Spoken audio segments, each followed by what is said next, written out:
Well, good morning, good morning. I've realised I'd shot quite a bit of footage and it's on the camera and I hadn't got round to editing and posting and all those good things. So what I'm going to do, I'm going to just show you the grape harvest.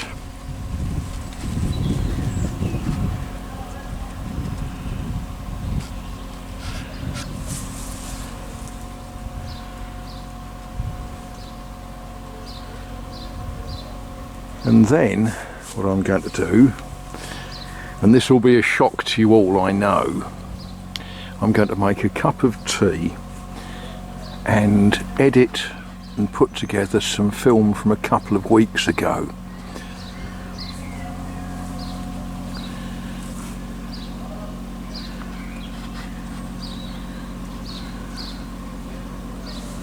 Yeah, we might, if the birds leave them alone, we might have a decent drop of grape. When I say the birds, of course, there's reasons why the birds might leave them alone this year.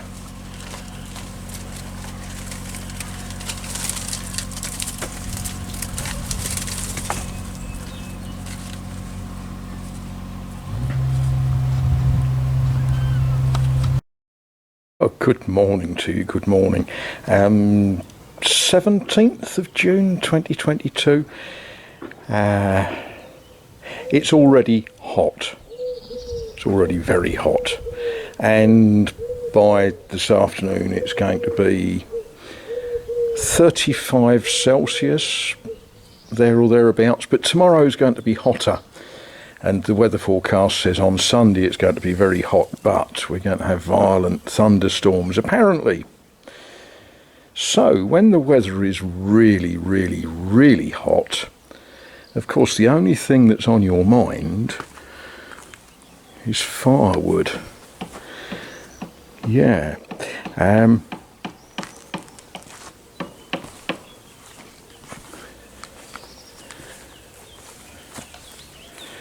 And you might sort of think, when the weather's hot like this, how on earth can you think about firewood? Well, of course it wasn't entirely my choice.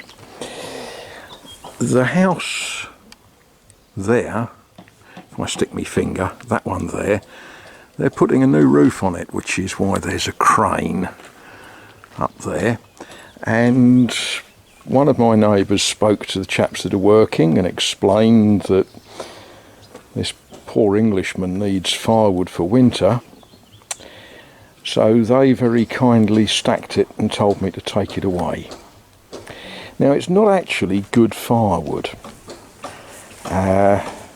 It's as dry as a bone, of course, and it's some sort of softwood. I don't know if it's poplar or... In terms of calorific value, it's rubbish.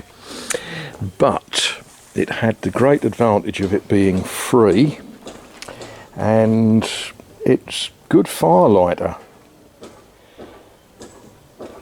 You know, it will get fires going.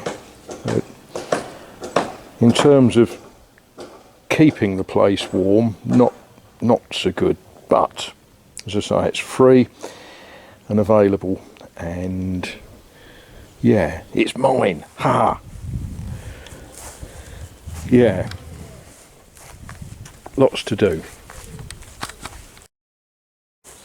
Now, it's interesting what videos attract how many views. In my portfolio of videos, the one that's had the most views is actually quite gross. It involves a man wearing a mankini riding one of these fairground ride bull things, and it's pretty horrible, but it's had the most views of all of my videos. The one that's had the second most views is a quick little video that I made about taking cuttings, honeysuckle and such likes, and people watch it, and people still ask me questions on the strength of it. Now, I am not an expert. I've known experts, but I'm certainly not one. For example, when my father was alive, he had a friend called Tom, and Tom was an expert in horticulture. And Tom particularly collected fuchsias, and he studied how to take cuttings and propagate from cuttings from other plants. And he would use a razor blade to get a beautiful diagonal cut. He would use rooting hormone powders. He would use a compost mix, a very sandy, gritty sort of mix that he would measure and be very precise with. Because if Tom saw a fuchsia that he wanted a cutting from, he wanted 100% success. And he took it very, very seriously. I don't. I like gardening, I enjoy the results of gardening, but I'm not serious about it. Now, there's a lot of fence that I would like rose bushes to grow up.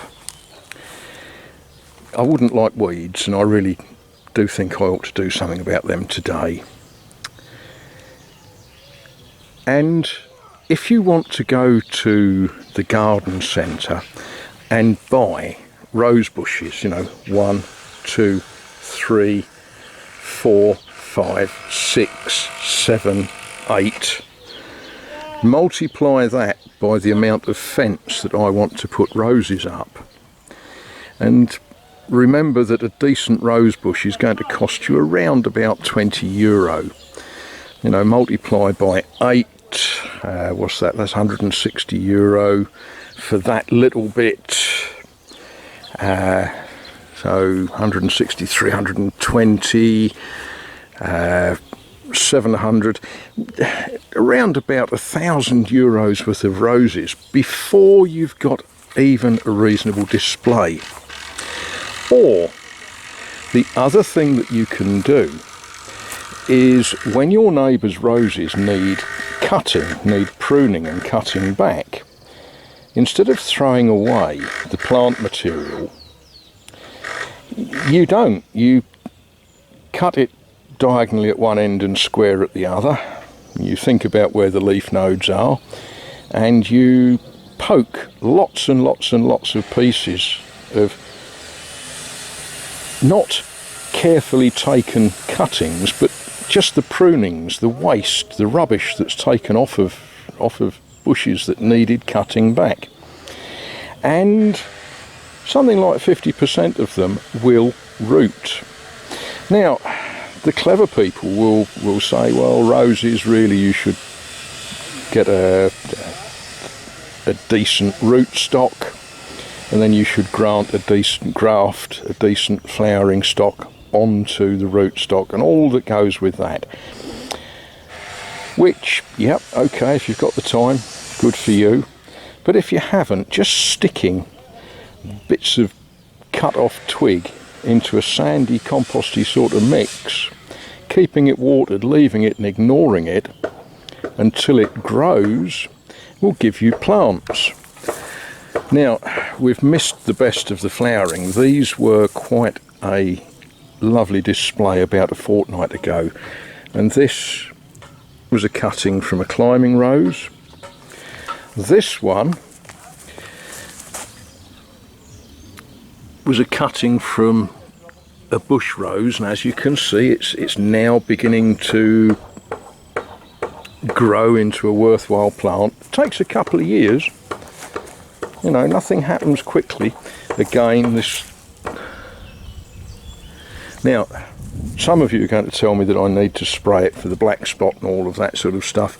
My neighbour says, don't worry about it.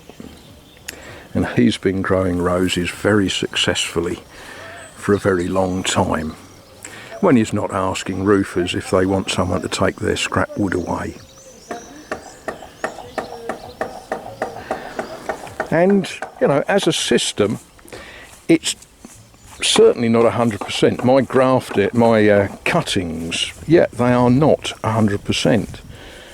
And, you know, I've missed showing you this one. This was a delightful little red rose. Again, that was just a cutting taken off a neighbour's rose plant that needed cutting. It was nothing to do with saving a rare and exotic flower. It was just, I want roses everywhere. And I don't want to spend €1,000 on such projects. And my system of bunging in lots of cuttings and hoping that something happens with some of them, that's very much nature's way. Nature, you know, if we look at this delightful antirrhinum, some of you will say bunny rabbit. Each one of these pods contains hundreds of seed,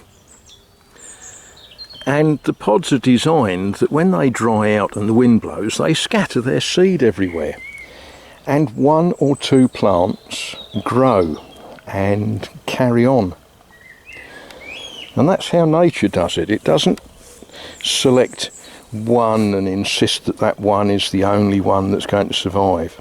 You know, onions, you know, how many thousand seed does each onion flower produce?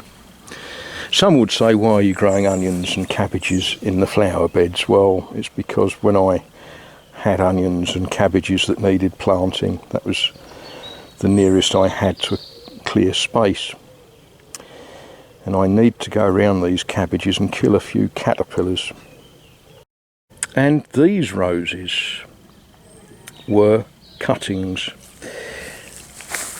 I have to say I've forgotten what plants I took the cuttings from.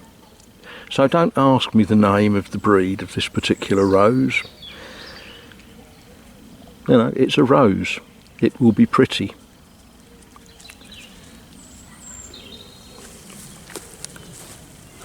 Oh, there's so much to do. So much to do, no time to do it.